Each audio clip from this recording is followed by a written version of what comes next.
Shabbat Shalom. Shabbat Shalom. Welcome. I'm Rabbi Jonathan Blake. I'm joined tonight on the Bima by Cantor Danielle Rodnitsky, by our trustee Lauren Bender, and at the pit by Pete Maloney on the piano, Jerome Morris on percussion, Idan Santhaus on flute.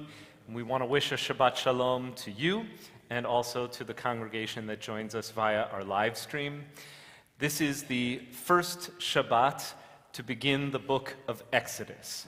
And so with the stories that the Jewish people will begin to tell all across the world tonight and deep into the winter months and even into the beginning of the spring, we will not just hear, but we will dramatize the story of our oppression and suffering and slavery, and also the miraculous liberation of our people that allows the Jewish people to coalesce around an identity, and that identity is that we might become a light unto the nations. So we are not to learn from the Exodus from Egypt only that we were slaves, now we are free, hooray, let's eat, but rather we were slaves, now we are free, now let us go and bring freedom to the rest of God's children. And if we don't understand that, then we're not actually reenacting the drama of the book of Exodus. It is especially poetically appropriate that this is the story we begin to tell on a weekend when here in the United States we honor one of the great successors to the legacy of Moses and Miriam, and that of course is the Reverend Dr. Martin Luther King Jr. And as we bless his memory and hear anew some of his words, which will be included in my remarks this evening, let us recommit ourselves to the unfinished work of his life, the unfinished work of his life. Not only the quest for civil rights, but also the quest for a more just, more fair, more equitable, more equal society. So with that, we're going to do what we always do at the beginning of a Shabbat service and kindle light. And that too is a ritual enactment of our reason for being here, to remind ourselves that we are the instrument of God's light in the world. And when the world seems especially cold and dark and distant from love and compassion, we're not waiting for God to bring a miraculous sunbeam. We have to be that beam of light. Tomorrow morning, Zoe Wexler will be called forward to the Torah in celebration of Bat Mitzvah. And in the afternoon, Gavin Weismer will be called forward to the Torah in celebration of Bar Mitzvah. We would love for Zoe and Gavin and their families to come forward at this time to help us kindle the lights for Shabbat.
Amen. Amen. Now, if we were at Ebenezer Baptist Church, where Dr. King often preached, and where his father was actually the minister, and where he was eulogized, we might move from this ritual to the melodious strains of This Little Light of Mine. I want you to hear that old church hymn as a call to what you, Zoe, and you, Gavin, are being asked to do tomorrow. This little light of mine, I'm going to let it shine. Let it shine, let it shine, let it shine. One of the words for light in the Jewish tradition comes from the Aramaic language. It is the word oraita. It's also the word for Torah.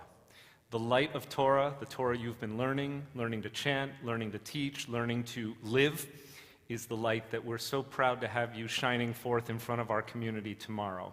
So may this be a weekend of light and blessing and joy.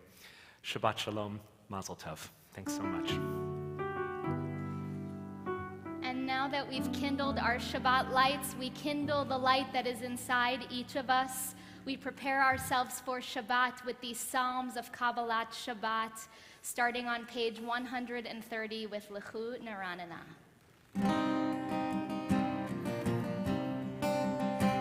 L'chu Neranena, Yai la la la, yai la.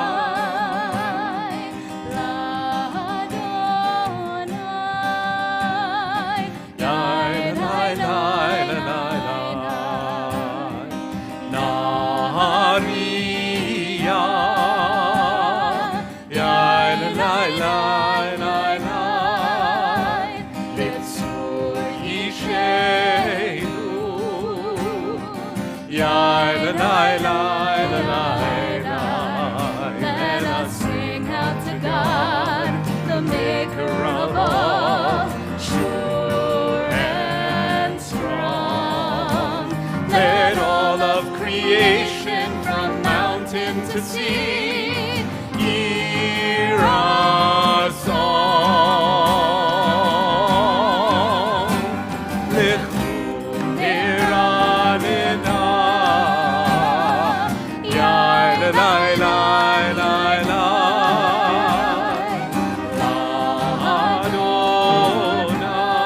Adonai, Yai la la la la la,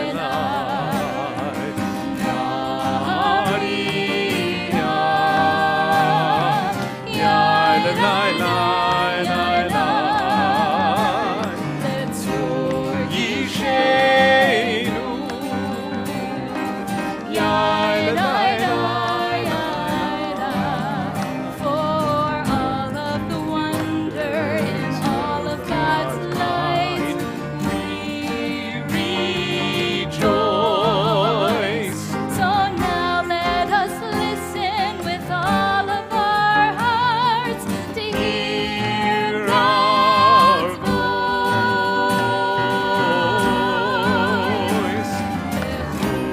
Neranena, Yai la la la la, Adonai,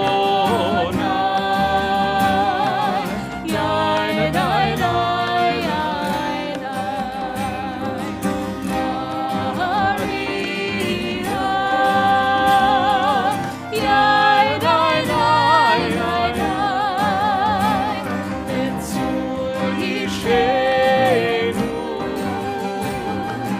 Yai la la la, Yai la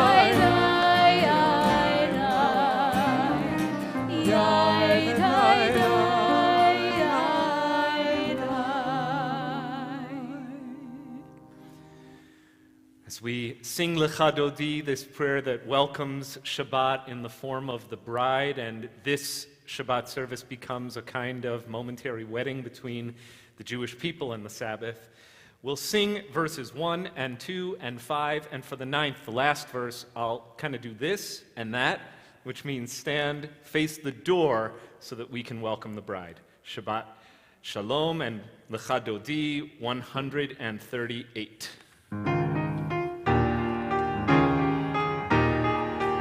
La la la la la לחדותי יאללה לילה לילה לקראת כלה יאללה לילה פני שבת פני שבת נקבל יאללה לילה לחדותי יאללה לילה לקראת כלה יאללה לילה פני שבת פני שבת נקבלה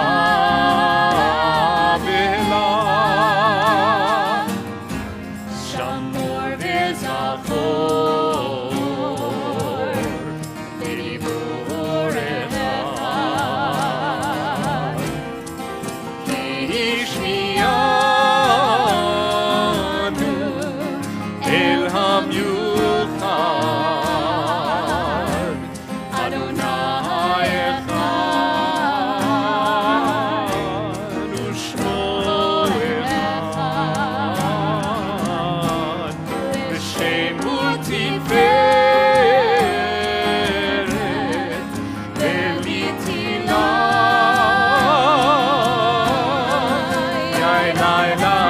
יאללה לחדותי יאללה לילה לקראת כלה יאללה לילה פני שבת פני שבת נקבלה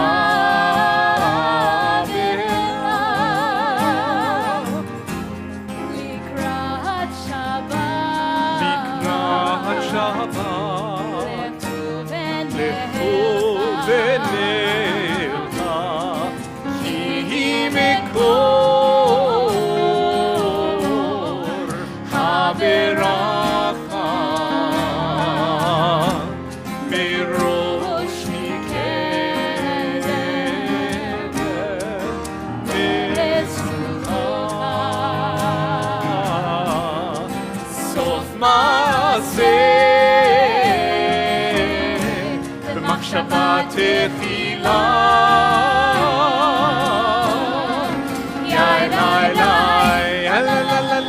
לחדותי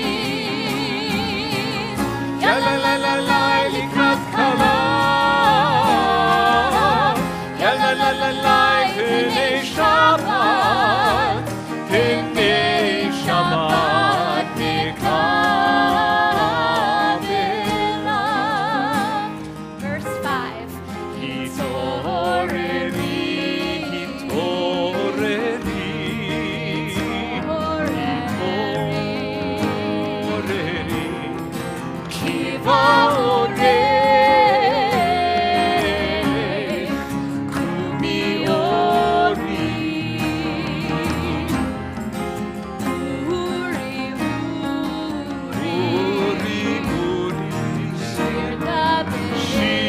תחתני כבוד אדוני עלייך נגלה יאללה לחדותי יאללה לקראת כלה יאללה פני שבת פני שבת נקבלה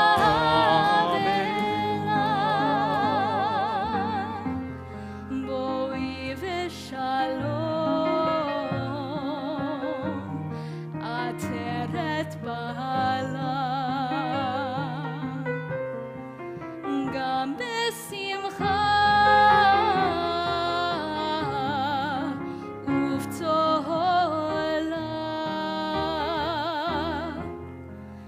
תוך אמוני עם סגולה בואי חלה בואי חלה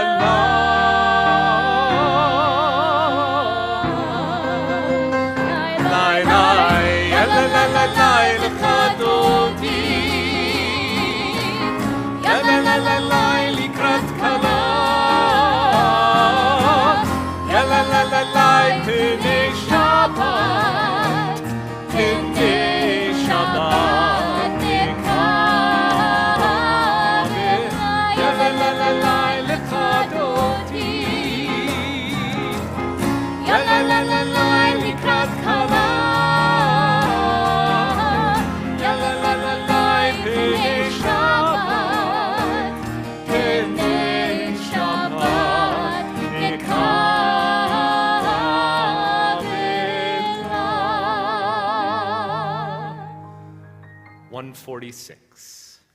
Baruch hu et Adonai hamevorach. Baruch Adonai hamevorach leolam va'ed. Baruch Adonai hamevorach leolam va'ed. For these prayers that come between the Baruch Hu and the Shema, our prayer of light and our prayer of love, this Shabbat we take inspiration from Dr. King's words from some of his various speeches that help us pray our prayers this evening.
Yisrael, Adonai Eloheinu, Adonai Echad.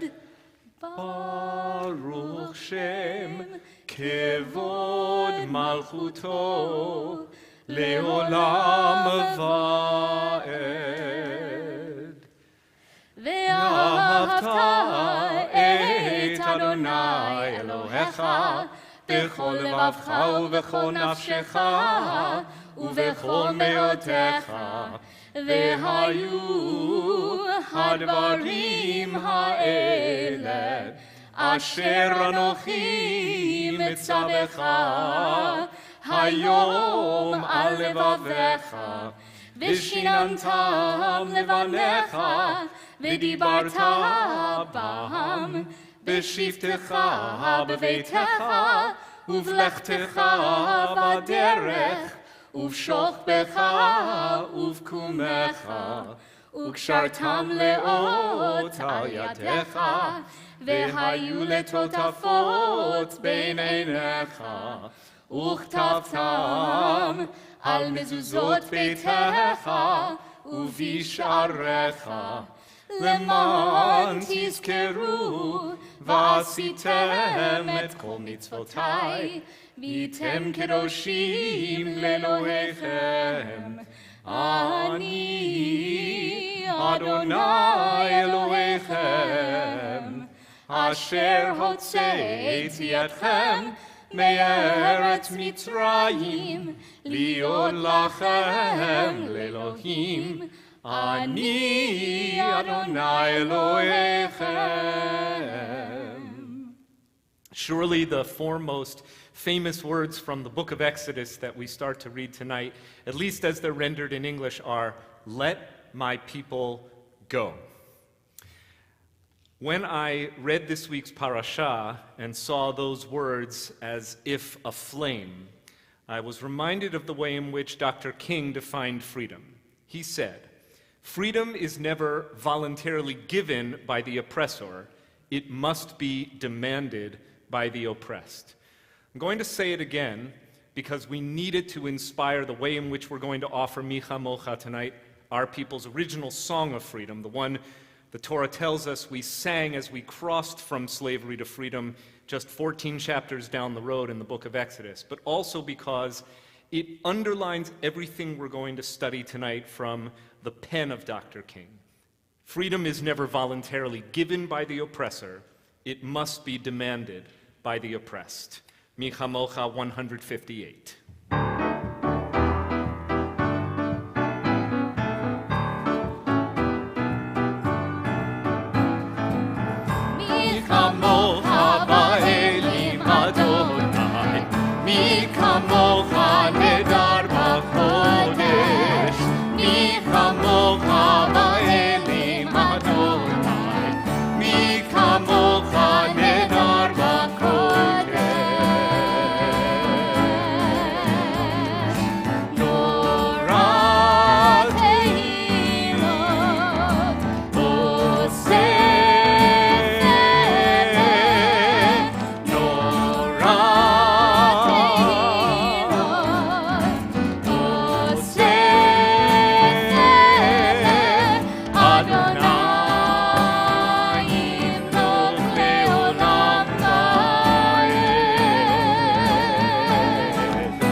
Page 160.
השכיבנו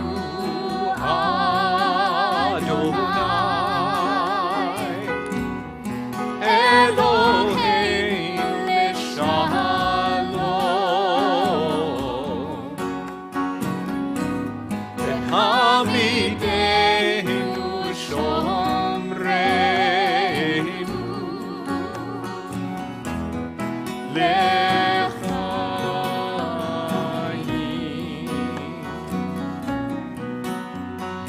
Save us for the sake of your name.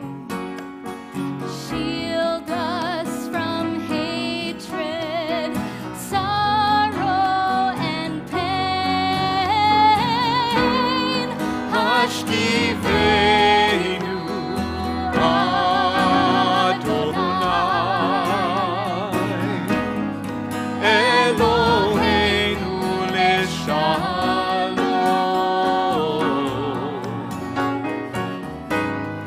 והעמידנו שומרנו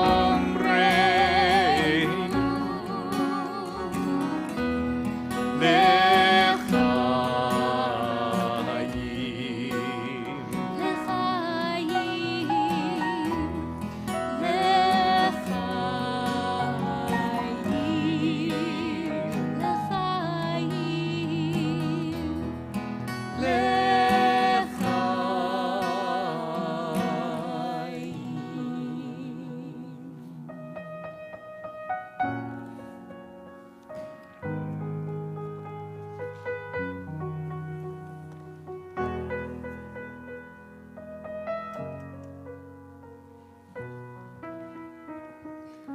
164.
Baruch atah Adonai Eloheinu ve'Elohei avotenu ve'imotenu, Elohei Avraham, Elohei Yitzchak, ve'Elohei Yaakov, Elohei Sarah, Elohei Rivka, Elohei Rachel ve'Elohei Leah, Ha'el Hagadol Hagibor ve'Hanora, El Elyon, גומל חסדים טובים וקונה הכל, וזוכר חסדי אבות ואימהות, ומביא גאולה לבני בניהם, למען שמו באהבה, מלך עוזר ומושיע ומגן.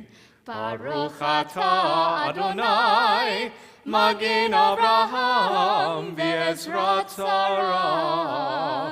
אתה גיבור לעולם אדוני, מחיי הכל אתה רב להושיע. משיב הרוח ומוריד הגשם, מכלכל חיים בחסד, מחיי הכל ברחמים רבים. סומך נופלים ורופא חולים, ומתיר אסורים, ומקיים אמונתו לשני עפר. מי כמוך בעל גבורות, ומיתו מלך, מלך ממית ומחיה, ומצמיח ישועה. ונאמן אתה להחיות הכל, ברוך אתה אדוני, מחיי הכל. אתה קדוש ושמך קדוש, וקדושים בכל יום יהללוך סלה. ברוך אתה אדוני, האל הקדוש. We pray silently. If it's your custom to remain standing, please do so, or to be seated at this time, please do so.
Shabbat Shalom.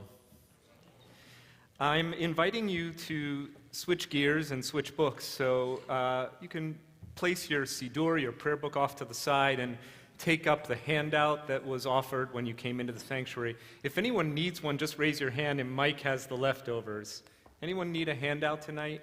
I'm sorry the print is small, but I wanted to make sure that there were enough copies for everyone without too many pieces of paper. We are studying a short passage, just 7 verses from the first chapter of the book of Exodus.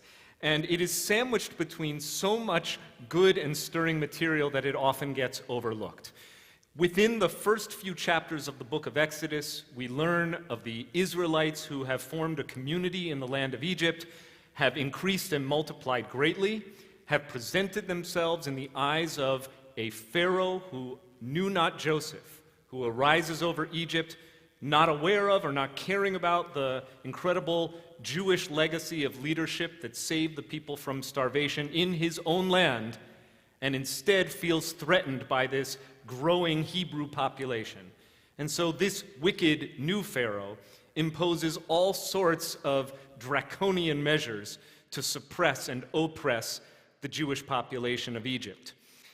And before we get to the most famous story of Moses, under this edict of death, being floated down the Nile in a reed basket and being picked up by the maidservants in the very court of Pharaoh and being spared from death and growing to a position of maturity and awareness in the very palace of Pharaoh and witnessing a Hebrew being whipped by an Egyptian taskmaster, which incenses him so that he goes out and strikes down the taskmaster, killing him, and then flees for his life. All of that is just in the very first portion of the book of Exodus called Shemot.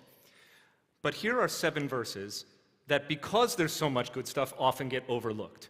And they invite us to consider the legacy of 2 lesser sung, if not unsung, heroes, or more properly, heroines of the Hebrew Bible, the Jewish tradition, and I would say our civilization. And because I'm the only one with a microphone, and because we're live streaming the service, I'll be the one to read tonight, but there will be an interactive portion toward the end of this discussion. And I realized by watching a playback of the live stream from a couple weeks ago that if I do this too much, I go off camera. So I love all y'all on this side of the congregation, but I need to stay kind of in between this side and this side if I want to be seen on Hi, Facebook. Nice to see you. Let me begin. The king of Egypt spoke to the Hebrew midwives, one of whom was named Shifra and the other Puah. Not enough Puahs out there, right? I heard you, Matthew. Yes, not enough. Right? Thanks, Josh. Don't name enough girls Puah these days. And we should, because she, like Shifra, is a true hero of the Hebrew Bible. The king said, when you deliver the Hebrew women, look at the birth stool. In other words, examine the site where the child was born. If it is a boy, kill him. If it is a girl, let her live. It has been pointed out to me that if your object is to commit genocide against a population, this is all wrong. I'm not inviting us to consider how best or most efficiently to commit genocide, but you really want to kill the girls, right? Because killing the boys does not actually stop a population boom. Okay, bad science. Maybe it's meant for the reader to kind of poke fun at this Pharaoh. In addition to being brutal and dictatorial, he's also not so bright. The midwives, very key word here, hold it in your mind, fearing God, even more than fear. It's not the kind of fear that has you trembling under your bed. It's the kind of fear that manifests as religious reverence or awe. Out of awe and respect for God, did not do as the king of Egypt had told them. They let the boys live. So the king of Egypt summoned the midwives and said to them, why have you done this thing, letting the boys live? The midwives said to Pharaoh, because the Hebrew women are not like the Egyptian women. They are vigorous. Before the midwife can come to them, they've given birth. Now, this sounds to me like a totally made-up excuse, which is not unreasonable given the fact that through this act of disobedience of the king's law, they have put themselves in a situation punishable by death. They have directly disobeyed an order of the Pharaoh, in whose hand was all of the power of Egypt. He could have them sentenced to death for this act of disobedience, And so they come up with some quick thinking and say, well, it's not so much that we tried to save the boys, it's just that the Hebrew women are spitting out those boys right and left before we can even get to them. They're that fertile. And God dealt with the midwives, and the people multiplied and increased greatly. So for whatever reason, this seems to be a satisfactory answer to the Pharaoh, who comes up with a different stratagem. And God established households for the midwives because they feared God, or because they had reverence for God. And then Pharaoh, changing his strategy a bit, charged all his people, saying, every boy that is born you shall throw into the Nile, but let every girl live. In other words, I'm not going to leave this up to these midwives. Everyone in the entire society is now charged with following this new law. Everyone. No one is safe. And of course, that underscores the great danger that surrounds the birth and salvation of Moses when he's placed in that basket. His mother and his sister Miriam place Moses in that basket under penalty of death. So there's our story tonight. And I found a text that I think is meaningfully brought into dialogue with this ancient text. It is an excerpt, and a fairly short excerpt, from the famous Letter from a Birmingham Jail, which Dr. Martin Luther King Jr. wrote when he was serving a brief but important jail sentence in Birmingham, Alabama. There was no more brutally segregationist location in all of the South than Birmingham, Alabama.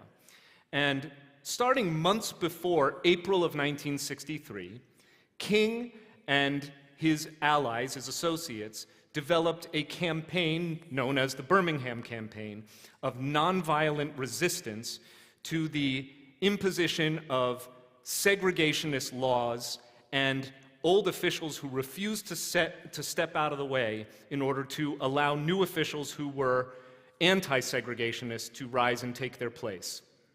And so this campaign of nonviolent resistance led King and his followers and associates to travel to Birmingham and to begin demonstrating in the streets, to begin picketing and what have you. And he was arrested on April 12th, 1963, and someone sneaked into the jail a newspaper covering this act of disobedience and the fact that King, along with his associates Ralph Abernathy and Fred Shuttleworth and other protesters, he began to write a letter starting in the margins of the newspaper. It was also brought to his attention through the newspaper that a group of 8 white clergymen, Christian and, I regret to inform you, also Jewish, who wrote down in this op-ed how they were disappointed in and not supportive of King's methods of bringing awareness to the oppression and segregation that was taking place in Birmingham and throughout the Deep South. This is just one short excerpt from a text that is over 6,000 words long. The excerpt we're going to look at is 800 some odd words long, meaning about 1/8 of the total letter. You must, if you do nothing else this weekend, which commemorates the legacy of Dr. King, read the Letter from a Birmingham Jail. You'll see on TV the I Have a Dream speech, but this text, if you do not know it, is a must-read. So I'm going to read a section of it. I'm going to invite you to do this little exercise, and then I'll take a few comments. I would like for you to identify at least one thing in this talk, in this letter, that shifts your perspective, or that teaches you something you did not know about King, about the traditions that he is citing, about the civil rights movement. So something that either shifts your own perspective in thinking about civil disobedience, or that teaches you something you did not already know. That's your task.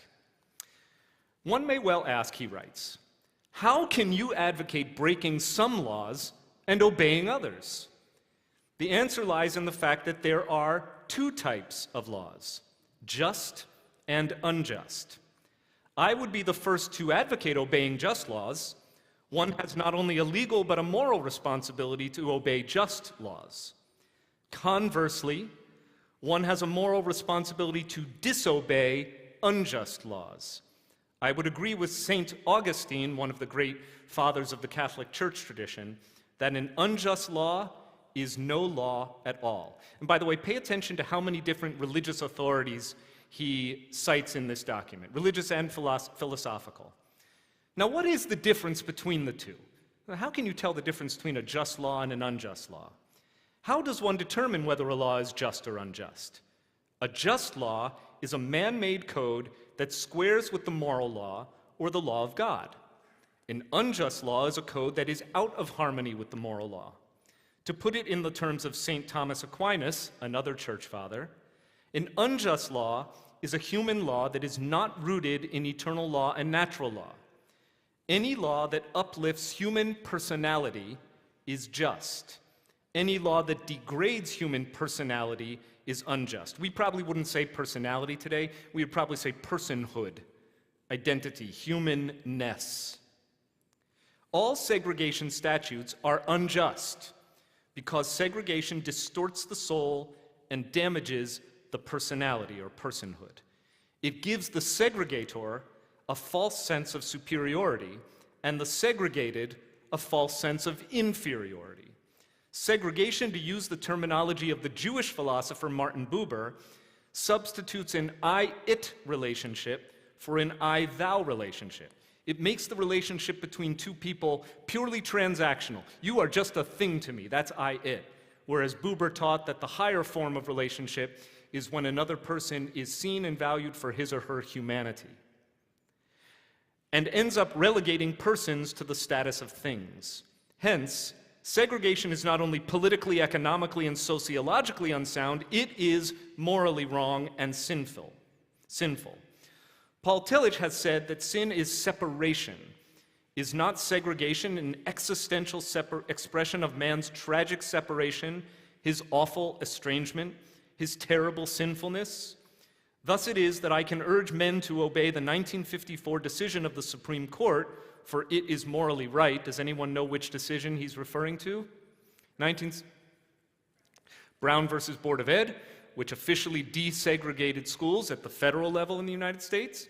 And I can urge them to disobey segregation ordinances, for they are morally wrong. Let us consider a more concrete example of just and unjust laws.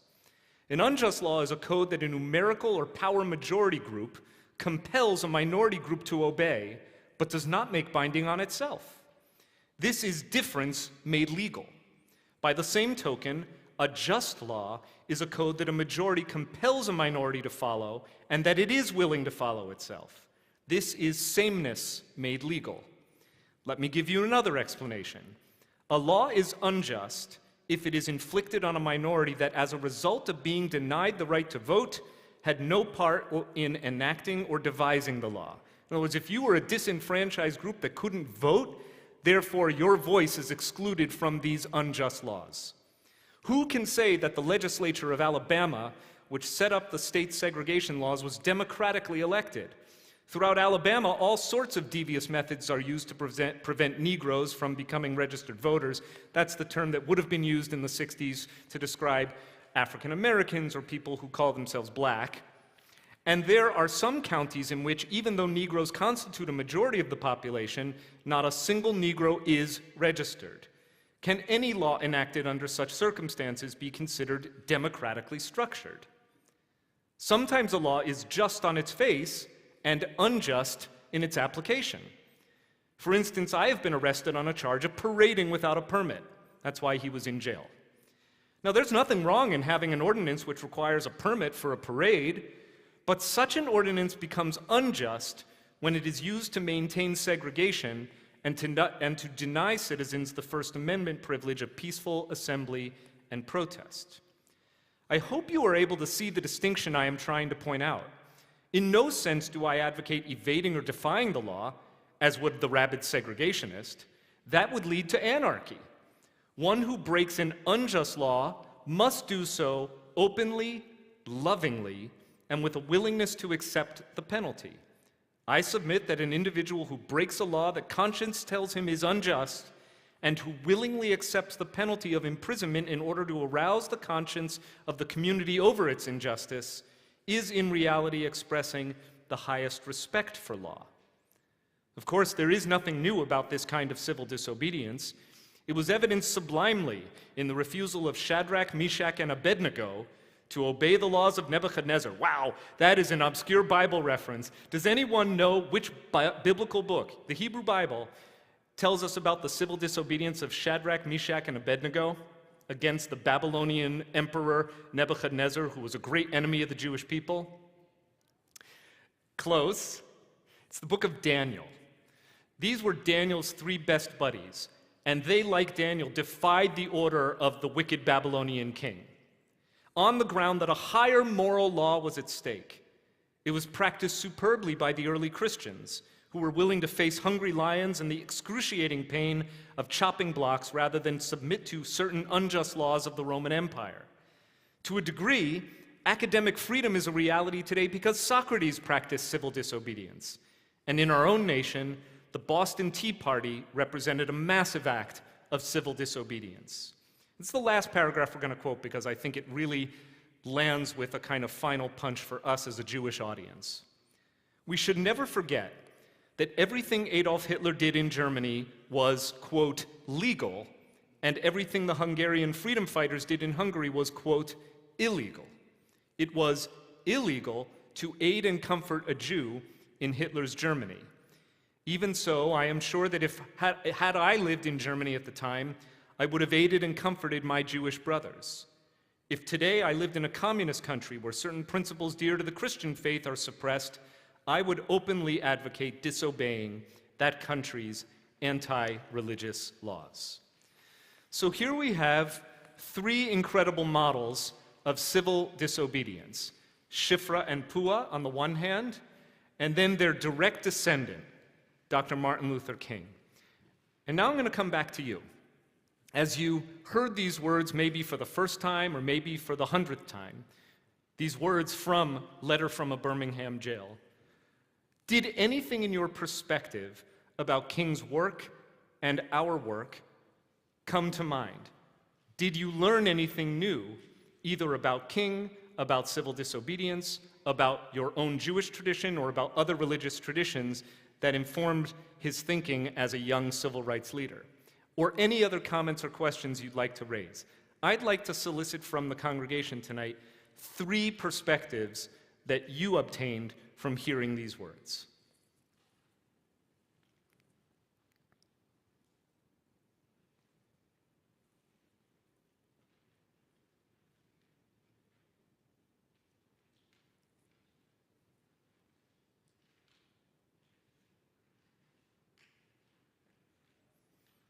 I'm very good, by the way, with the pregnant pause. Yes, please. Oh, and share who you are, please.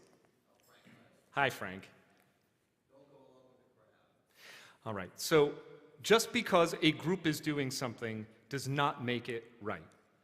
Right? And it's really interesting. There's another line in the letter from a Birmingham jail where King points out, quoting the great Presbyterian pastor, Christian pastor, Reinhold Niebuhr, that if a human being, an individual, is susceptible to be immoral, mobs or crowds are all the more so. That groups of people acting together are exceedingly vulnerable to doing the wrong thing. And so going along with a crowd is the surest way to abdicate personal moral responsibility. Great. What else? Yes, hi, Jordan.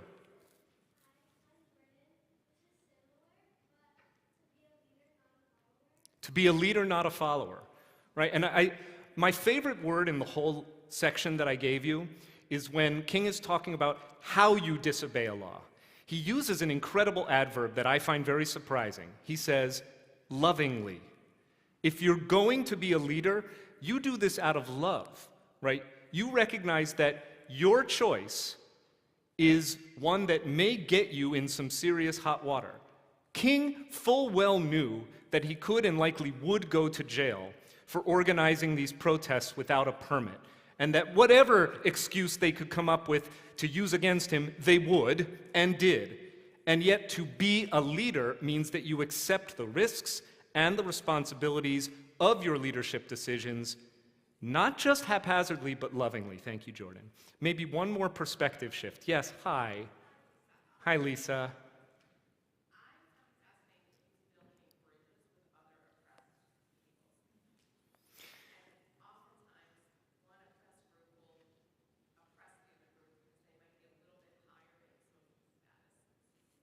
Thank you so much. I'm going to say it out loud so you can hear it on the microphone, but what struck Lisa, the perspective that shifted for her, was how his words build bridges of commonality with other oppressed groups, ethnic or religious minorities. In other words, if you read the whole letter, it is clear that he is talking about the condition of Black America, but he is also identifying with the early Christians who were persecuted by the Romans, and with Jews who have been persecuted time and again, both in biblical times and was very recently for King. In 1963 was only 15 years removed from or 17 years removed from the end of the Holocaust, right? That's the blink of an eye. And the way in which I think that there's so many references to Jewish suffering and Jewish civil disobedience really builds a kind of sense of commonality and common identity. Bruce. Go for it. Or Rachel, hi.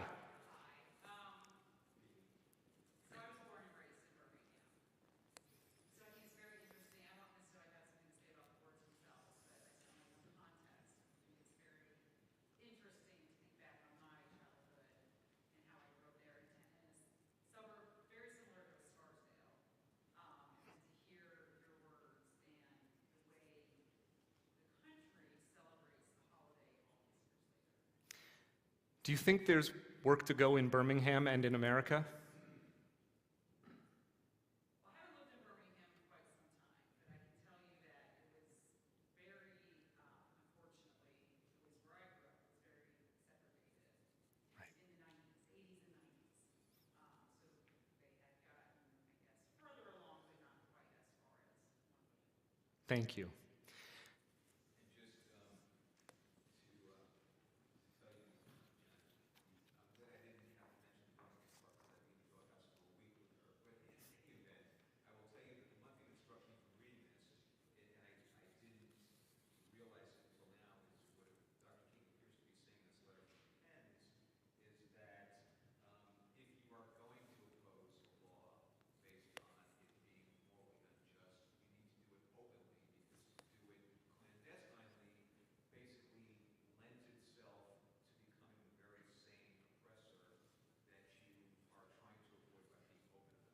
Thank you. And I just want to follow up on one thing, and maybe this comes from my prosecution background, but I think the other thing I gleaned from this is that you were saying this would surprise me, that if laws which we might consider to be unfair but not morally unjust were meted out fairly on the entire populace in a demographically correct fashion, there wouldn't be the same basis for civil disobedience that would seem to see.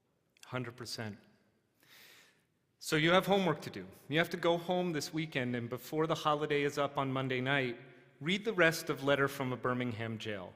Read it with your kids. Read it with your parents. Read it by yourself. Make it your Shabbat study text this Shabbat as we converge on the sacred encounter with our story of slavery and freedom, recognizing once again what Shifra and Pua understood. That A, there is a law higher than even the highest law in the land. They feared God's law, and they gave no heed to the Pharaoh's edict. And two, as King taught us, that freedom is never freely given by the oppressor. It must be demanded by the oppressed. Shabbat Shalom. Shabbat Shalom. Let us do what Jewish congregations can do, which is join our voices in the shared purpose of praying for our loved ones who are in need of healing. There's a beautiful custom, it's as old as the rabbinical communities of about 2,000 years ago, where every time a congregation gathered on Shabbat, they would place the Torah scroll in front of the community, and they would take hold of the Torah scroll, and then they would offer spontaneous prayers inviting blessing on various members of the community. So if a community official was in your midst, you'd say a blessing on the community official. If it was a special occasion in the life of the community or the nation, you'd say a special blessing. We're filled with special blessings for the legacy and especially the ongoing work that Dr. King leaves behind for us.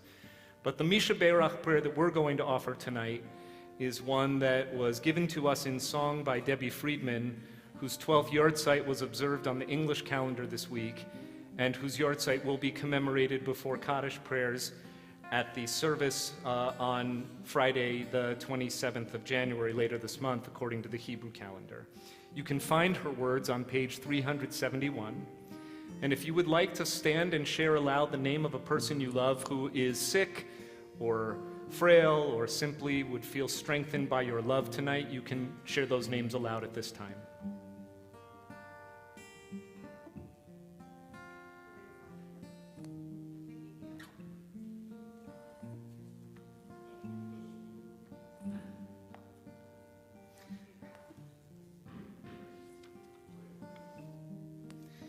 Tonight, our WRT family is also praying for Jennifer Leventhal, Roberta Friedman, Jeffrey Millman, Yochanan Ben Sephora, Judy Balsam, Leah Batnina, Bat Binyamin, Rachel Brocha, Lisa Schneider, Ashley Norfleet, Tony and Gina DeLappa, Matthew Atwood, Anthony and Elizabeth Dankner, Debbie Kapnick, Nicole Shusi, Masha Batsora, Andrew Goldstein, Ken Master, Chava Batsara, Eliyahu Chaim Ben Fredel, Sheila Fried, Malka Tzipora Bas Rachel, Tamar Bat Malka, Debbie Greenfield, and Heschel Meir Ben Davida Chana.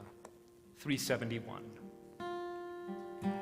Mishe Berach Avoteinu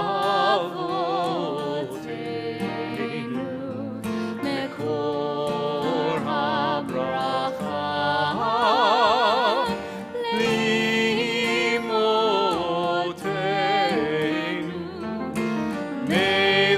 source of strength to bless the ones before us. Help us find the courage to make our lives a blessing, and let us say, Amen.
For our Aleinu prayer this evening, we have an English interpretation of this prayer that invites us to take the work we've done in this sanctuary this evening and not have it just live here.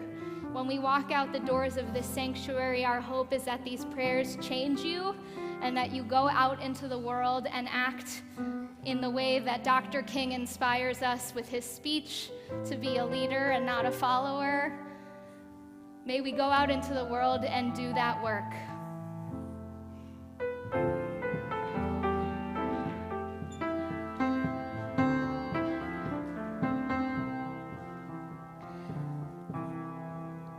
It's up to us to call ourselves to task, to sing what's good and true, to bring about redemption. It's what we were freed to do.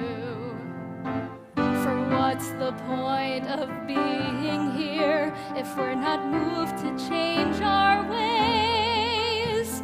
Aleinu l'shabeach. It's time to live our praise.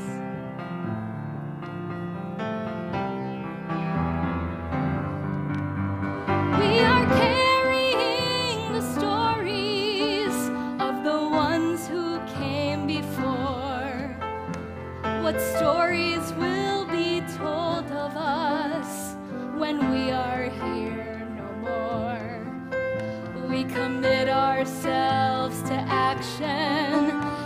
brings meaning to our days. Aleinu l'shabeach.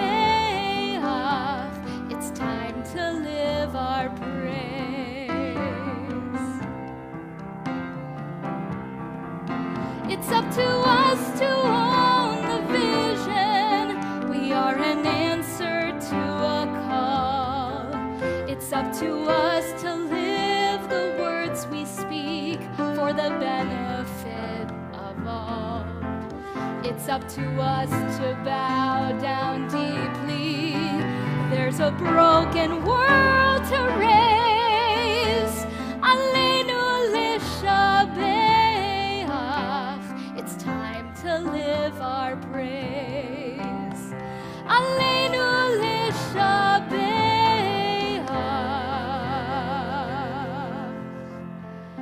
It's time to live our praise.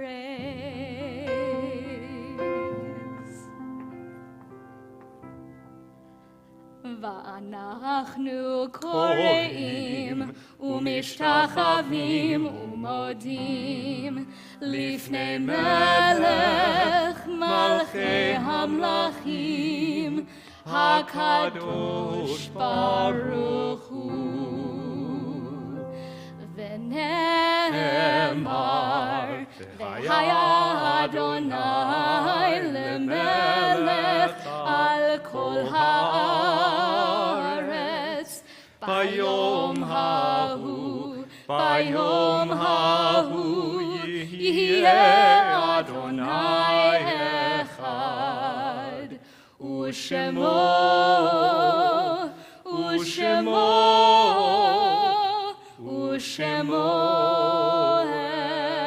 echad.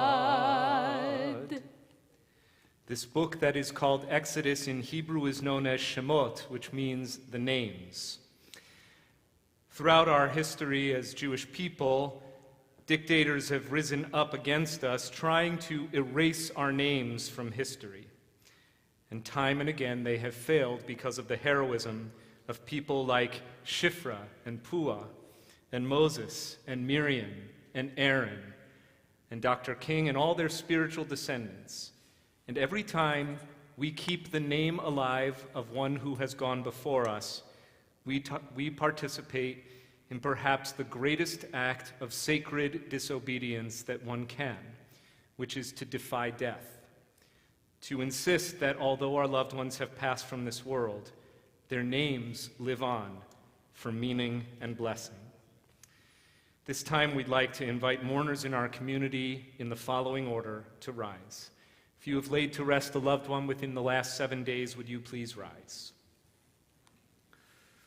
Will those who are within the first 30 days of remembrance please rise? If you are in a first year of having laid to rest your loved one, would you please rise? Those who are observing a yard site on the anniversary of one's death, please rise. And let the entire congregation stand with you in sympathy and in fellowship. We name those taken from our midst most recently: Robert Schneider, father of Pam Dickstein; Ruth Toff, mother of Nancy Toff; Jennifer Nabi, sister-in-law of Mark Nabi and Beth Nabi; Valentino Pachetta, father of Lisa Pachetta; Judy Tenney, mother of Amy Levere; Frank Galati, husband of Peter Amster and brother-in-law of Maddie Feldman Albert and David Albert; and Alan Broadwin, father of Valerie Mutterpearl and Esther Fendrick.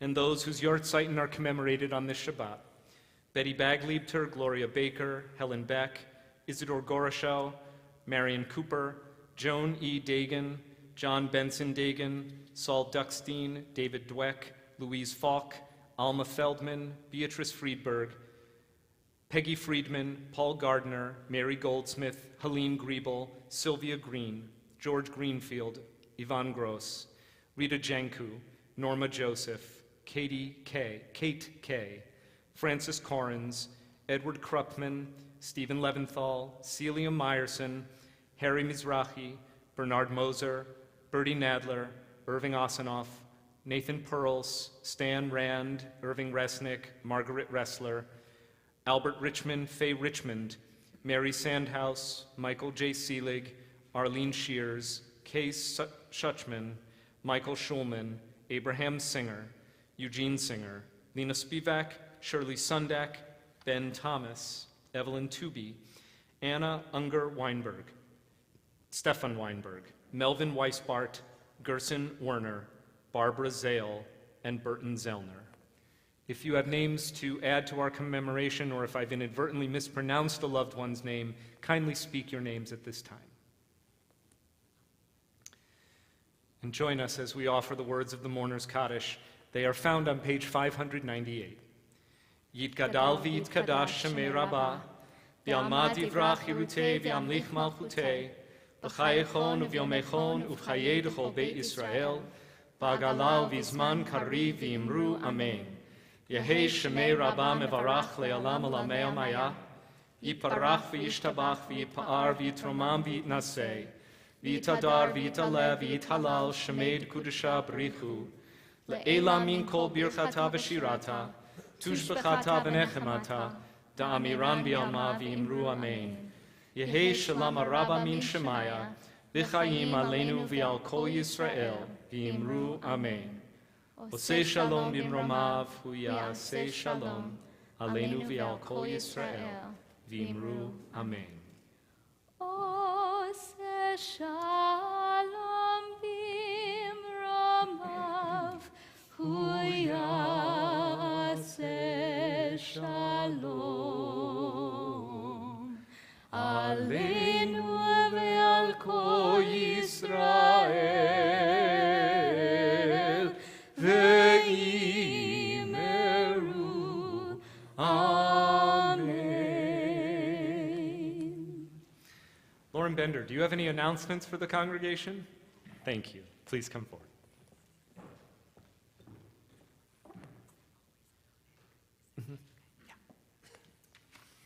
Mazel tov again to the Wexler and Weismer families. Please join us after the service for an oneg in honor of Zoe and Gavin. Torah study will take place tomorrow morning at 9 a.m. in person and via Zoom. In honor of Martin Luther King Day Jr. Day on Monday from 3 to 5:30, the Scarsdale Interfaith Group and Sharei Tikva will host a day on, not a day off, MLK Day of Service. Cantors Kleinman and Rudnitsky will lead Rosh Chodesh 5783 on Tuesday the 17th at 11:30 a.m. via Zoom. And on Thursday the 19th, the Jewish American History Series, sponsored by the Men's Club, begins at 7:30 p.m. via Zoom. Thank you to Michael Rahimi, our greeter for this evening, and Shabbat Shalom. Thank you, Lauren, and please do come to the MLK observance and celebration, which will include family and teen activities and a brief service featuring the voices of multiple cantors from WRT. All the cantors. All the cantors from WRT. I'll be there as well at Sharei Tikva, the conservative congregation near the Bronx River Parkway in Scarsdale. We're going to conclude by inviting the congregation to stand with us as we sing this hopeful song of peace, Oseh Shalom.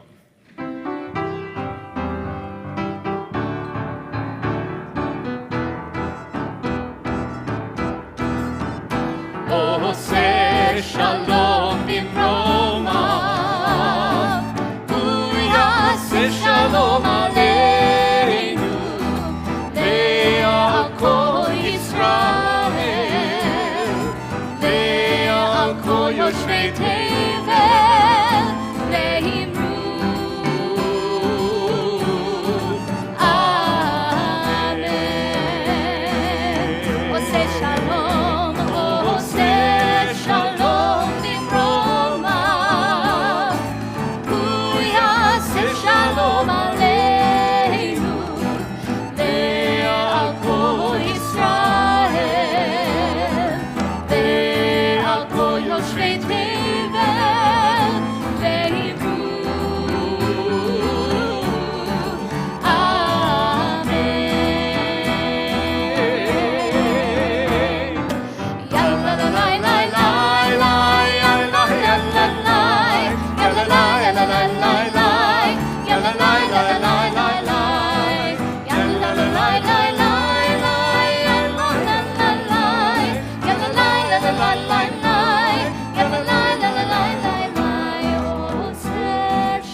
Baruch atah Adonai Eloheinu melech haolam, borei peri hagafen.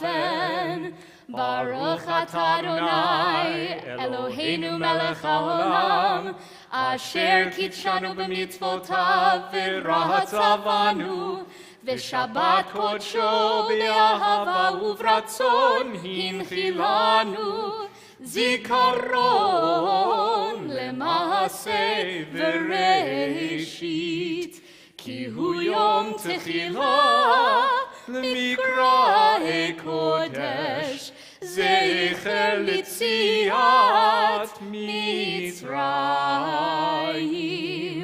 Kivanu v'acharta ve'otanu kidashta mikol ha'amim, v'shabbat kodshecha be'ahava uvratzon hinchaltanu. Baruch atah Adonai mekadesh haShabbat. Amen. L'chaim. Zoe and Gavin, will you come up and help us make motzi together? And then we can all go out and enjoy a little bit of nosh in each other's company. If you like, know, and or trust the person to your right or left and want to put your arm around that person as we join in strength here, you can each hold one end of this challah. Let's join together as we sing. Baruch atah Adonai Eloheinu melech haolam, hamotzi lechem min haaretz. Amen. Tear it and share it. Shabbat Shabbat shalom. shalom. Shabbat shalom.